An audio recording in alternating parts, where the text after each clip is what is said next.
Matrix of blood, matrix बोले तो load.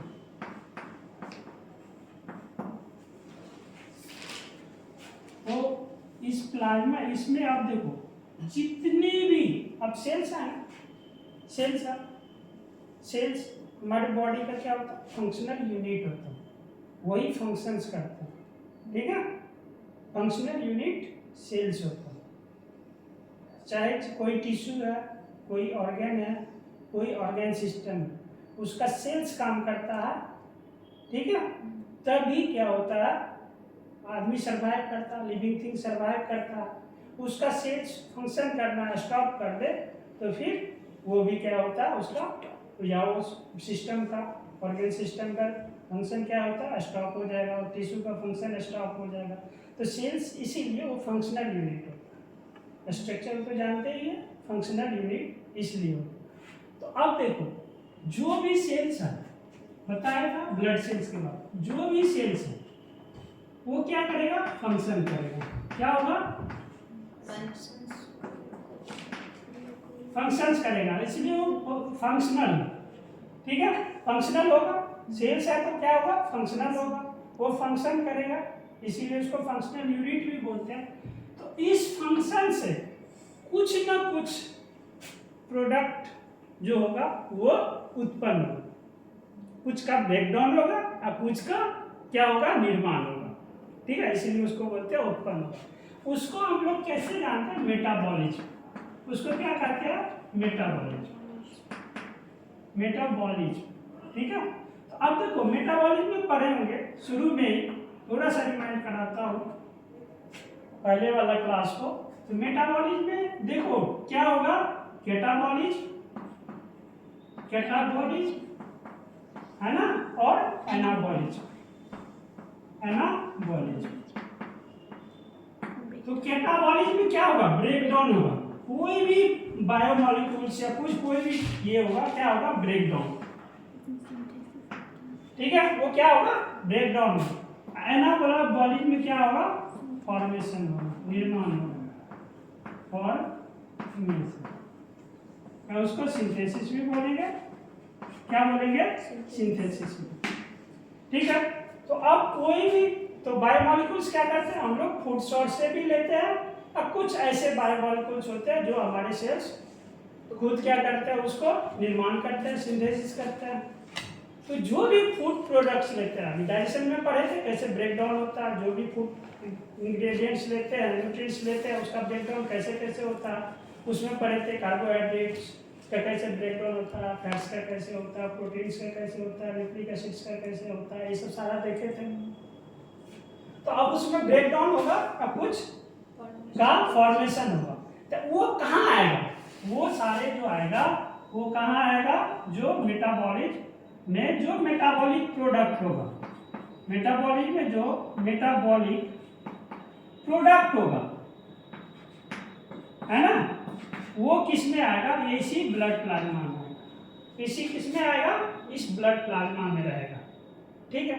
इसीलिए देखते हो कि सारे टेस्ट जो करते हैं, ठीक है, जो भी टेस्ट करते हैं बायोकेमिकल, ठीक है, क्या होते हैं, बायोकेमिकल टेस्ट करते हैं, वो किससे, ब्लड प्लाज्मा या सीरम से करते हैं, ठीक है। तो इस प्लाज्मा में जो रहेगा, इस प्लाज्मा में मैं यहाँ लिखता हूँ, इस प्लाज्मा में जितने भी बायोकेमिकल्स प्रोडक्ट है, biochemical metabolic products, metabolic products रहेगा, प्रोडक्ट्स रहेगा इंक्लूडिंग वाटर, ठीक है। तो अब इस ब्लड प्लाज्मा में पहले वाटर तो रहेगा ही रहेगा, वाटर तो रहेगा ही रहेगा, और क्या रहेगा, ग्लूकोज, ठीक है, क्या रहेगा, ग्लूकोज। आप जानते हैं कि ब्लड टेस्ट करते हैं तो हमारे ब्लड से ही ग्लूकोज का पता चलता है, ठीक है, और वो किससे, प्लाज्मा से ही पता चलेगा, ब्लड प्लाज्मा से ही पता चलेगा कि हमारे बॉडी में, ठीक है, कितना ब्लड ग्लूकोज है पर डेसीलीटर पर ml, है ना, इस तरह से जो है उस तरह से उसको मेजरमेंट कर सकते हैं। तो कितना ये सब कंसंट्रेशन मैं बाद में बताऊंगा, यहाँ पे नहीं। उसके बाद क्या होगा, प्रोटीन, ठीक है, गुड। प्रोटीन, प्रोटीन में ठीक है कितना टोटल प्रोटीन है, टोटल प्रोटीन में फिर आएगा कितना एल्बुमिन है, ग्लोबुलिन है, कल बताया था टोटल प्रोटीन में albumin plus globulin. Total protein मालूम है, एल्बुमिन मालूम है तो ग्लोबुलिन भी निकल जाएगा, ग्लोबुलिन मालूम है तो एल्बुमिन निकल जाएगा, ये टोटल प्रोटीन।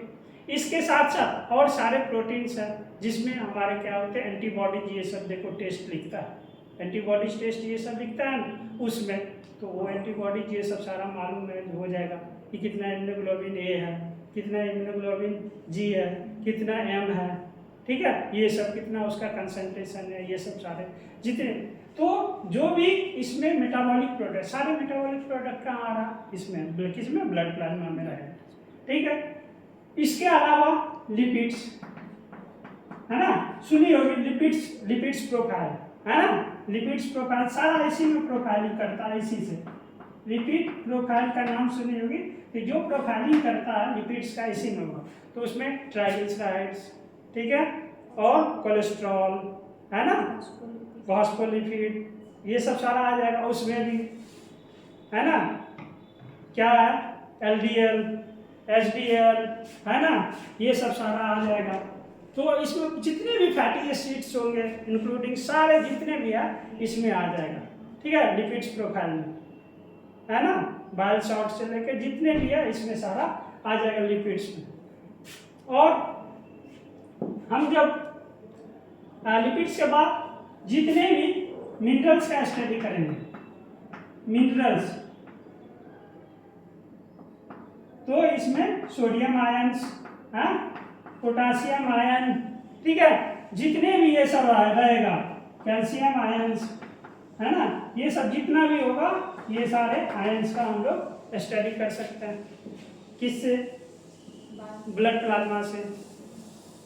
उसके बाद अब देखो तुम लोग जितने भी liver function test, liver function test इससे हो जाएगा, इसी से हो जाएगा। किडनी फंक्शन का जो भी टेस्ट है, किडनी फंक्शन कैसा किडनी काम कर रहा है, सही कर रहा है कि नहीं होगा, किसी का किडनी खराब हो गया कि नहीं, लीवर खराब हो गया नहीं, इसी का जो भी फंक्शनल टेस्ट होगा इसका, ठीक है, वो सारे इसी से करेंगे है ना। मायोकार्डियल डिजीज हो गया, हार्ट का डिजीज है, हार्ट से रिलेटेड डिजीज है, यानी हार्ट फंक्शन टेस्ट, हार्ट से रिलेटेड यानी उसको मायोकार्डियल फंक्शन, ठीक है, या कार्डियक फंक्शंस, वो दे टेस्ट करेंगे, cardiac function test, function test, तो इससे क्या हो जाएगा, इसी से हो जाएगा। तो कोई भी बच्चे बताओ लीवर फंक्शन टेस्ट का एक भी कोई पैरामीटर, लीवर फंक्शन का एक भी पैरामीटर, ठीक है, एल्कलाइन फॉस्फेटेज टेस्ट होता है, aspartate amino transferase, ALP, alkaline phosphatase नहीं होता, एएलटी, एलानिन ट्रांसफरेज है ना, तो ये सब, तो इसमें जो आ जाएगा एएलपी, एएलटी, एएसटी है ना, एसजीपीटी, एसजीओटी समझे है ना, जिसको हम मान बिलिरुबिन, बिलीवर्डिन है ना, बिलिरुबिन,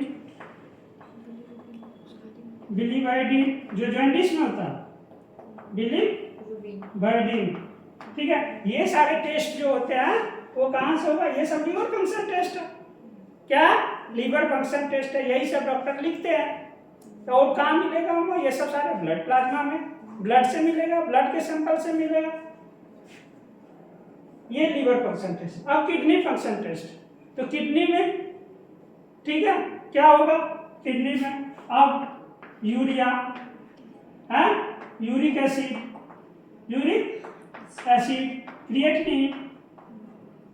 क्रिएटिनिन, ठीक है, ये होगा, ठीक है, और ये इसमें क्या आ जाएगा, क्रिएटिनिन काइनेज है ना, क्रिएटिनिन काइनेज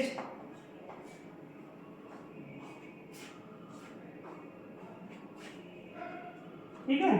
तो ये सारे टेस्ट जो है ये क्या होगा, ये कार्डियक फंक्शंस का और सारे सीकेएमबी क्रिएटिनिन काइनेज एमबी सीकेएमबी टेस्ट जो होता है ये जो होता है वो कार्डियक फंक्शन टेस्ट होता है ठीक है। इसके अलावा और भी सारे टेस्ट हैं ठीक है, जो क्या होगा ये कार्डियक हार्ट का फंक्शन से हार्ट से रिलेटेड ये सारे टेस्ट करने से पता चलेगा कि उसका हार्ट जो सही से फंक्शन कर रहा है कि नहीं, हार्ट में कोई इन्फेक्शन है कि नहीं, तो बहुत सारा उससे रिलेटेड टेस्ट।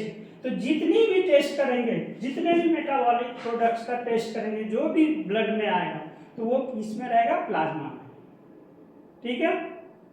ये राइट डाउन करिए।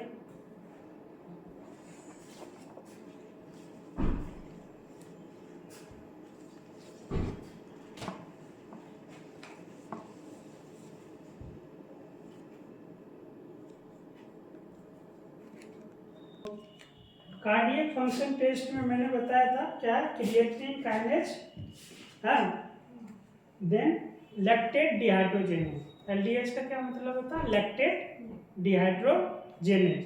तो ये सारे क्या होता है कार्डियक फंक्शंस टेस्ट होता है। अब देखेंगे कि ग्लूकोज का मात्रा, जैसे हम लोग जानते हैं कितने 80 से 120 mg पर dl क्या होना ब्लड में होना चाहिए। इससे ज़्यादा हो रहा तो फिर क्या करते हैं, शुगर बढ़ गया ठीक है।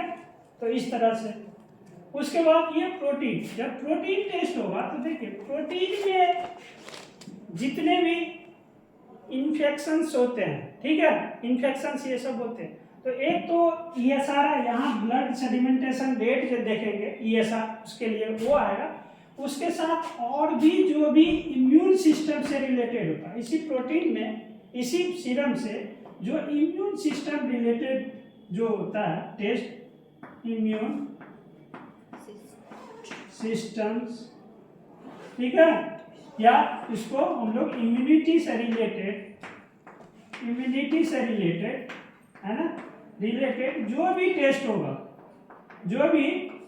होगा वो किससे करेंगे, इसी प्लाज्मा से। वो क्या प्रोटीन ही होगा, जैसे मैं बता रहा हूँ। इसके अलावा जो है जैसे प्रोटीन पे आएंगे, अब बायोकेमिकल मेटाबॉलिक, अब इसको मिटा देता हूँ। अब प्रोटीन से रिलेटेड टेस्ट होगा,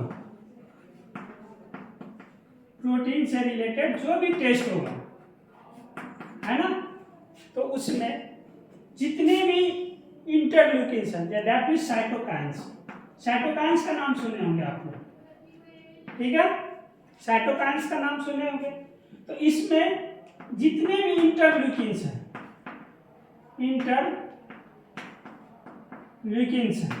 ठीक है, ये सब सारा इसी में आएगा। जैसे IL-1 का नाम सुनेंगे, IL-1 का नाम सुनेंगे, IL-2 का नाम सुनेंगे, IL-6 का नाम सुनेंगे। सबका अलग अलग फंक्शन, सब अलग अलग डिजीज को रिप्रेजेंट करेगा ठीक है। इंटरफेरॉन का है ना, INF इंटरफेरॉन ठीक है, जो कैंसर में सब टेस्ट होता है तो उसमें आपको इंटरफेरॉन ये सब से रिलेटेड टेस्ट होगा ठीक है। तो ये सब सारा जो होगा, ये सारे जो कहाँ से टेस्ट होगा, ब्लड से ही होगा। किससे होगा, ब्लड से ठीक है। ब्लड टेस्ट में इस तरह का यदि टेस्ट करने का होगा तो ये प्रोटीन से रिलेटेड टेस्ट हुआ, इम्यूनोग्लोबिन। तो अब इंटरल्यूकिन्स, एक तो साइटोकाइंस, दूसरा क्या आ जाएगा इम्यूनोग्लोबिन टेस्ट, इम्यूनोग्लोबुलिन टेस्ट। तीसरा जैसे बहुत सारे ट्यूबरकुलोसिस ये सब में ठीक है, ये सब सारे टेस्ट होगा, और सारे डिजीज जो होगा उससे रिलेटेड ये सब टेस्ट होगा। जैसे इसमें इम्यूनोग्लोबिन ए ठीक है, उसके बाद इम्यूनोग्लोबिन जी, इम्यूनोग्लोबिन एम, इम्यूनोग्लोबिन ई ठीक है। सबका अलग अलग एक वो ये सारे अलग अलग डिजीज को रिप्रेजेंट करेगा। उससे पता चलेगा कि ये डिजीज हो गया है, डायग्नोसिस से वो पता चल जाएगा टेस्ट से तो ये नोट डाउन करिए। फोन का अब नीट का क्वेश्चन इसी में आ जाएगा कि इसमें से कौन सा जो है इम्यूनोग्लोबिन है जो प्लासेंटा के थ्रू पास होता है मदर से उसके एम्ब्रियो में, ठीक है, कौन सा होगा, ठीक है, तो उसके चाइल्ड में जो गर्भ में पल रहा होता है उसमें से कौन सा ऐसा एंटीबॉडीज है जो मदर से उसके जो गर्भ में पल रहे बच्चे होते हैं, फीटस होते हैं, उसमें ट्रांसफर होता है। ऐसा कौन सा इम्यूनोग्लोबिन है इसमें से? हाँ जी जी, देखियो ये नीट का क्वेश्चन पूछा हुआ, ठीक है, ये नीट का क्वेश्चन है। इसमें से ऐसा कौन सा इम्यूनोग्लोबिन है जो रिसेंट इन्फेक्शन को बताता है, जो रिसेंट इन्फेक्शन को, रिसेंट सबसे पहला इन्फेक्शन होगा तो वही एक्ट करेगा, नहीं IgM, ठीक है, रिसेंट इन्फेक्शन को ये बताया, ठीक है। तो इसी तरह सबका अलग अलग है, सबका अलग अलग फंक्शंस है, ये जितने भी साइटोकाइन्स है उसका अलग अलग फंक्शंस है, ठीक है। तो जो भी इस तरह का इम्यूनिटी से रिलेटेड टेस्ट होगा वो सारा क्या होगा, ब्लड प्लाज्मा में ही आएगा।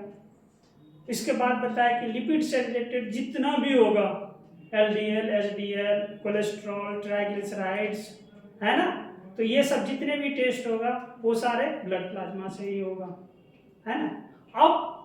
अब आता है कि कोई पूछेगा कि यदि तुम्हें DNA टेस्ट करना है, यदि तुम्हें DNA टेस्ट करना है तो वो कौन सा सैंपल से करेंगे, जो सैंपल लेंगे उसमें से किसमें DNA होगा, एक क्वेश्चन का जवाब दीजिए। ये कॉन्सेप्ट बेसिस पे है, ये कॉन्सेप्ट बेसिस पे है।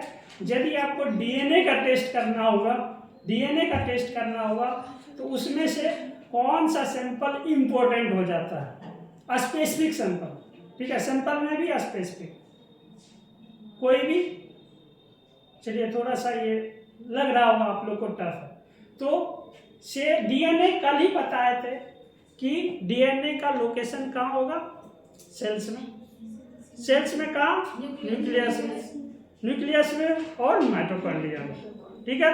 यदि जीनोमिक DNA आइसोलेशन करना है तो न्यूक्लियस से होगा। अब न्यूक्लियस कहाँ होगा, सेल्स में होगा, न्यूक्लियस सेल्स में होगा। RBC में तो मैच्योर होने पे न्यूक्लियस रहता ही नहीं है, तो कहाँ, WBC में होगा, WBC में कहाँ से होगा, ठीक है। तो ये क्वेश्चन आ गए, ठीक है। तो अब जब हम लोग कंपोनेंट्स ऑफ सेल पढ़ेंगे, कंपोनेंट ब्लड में ब्लड सेल्स पढ़ेंगे तो फिर इसको डिटेल से नेक्स्ट क्लास में इसको बताया जाएगा, ठीक है। तो बच्चे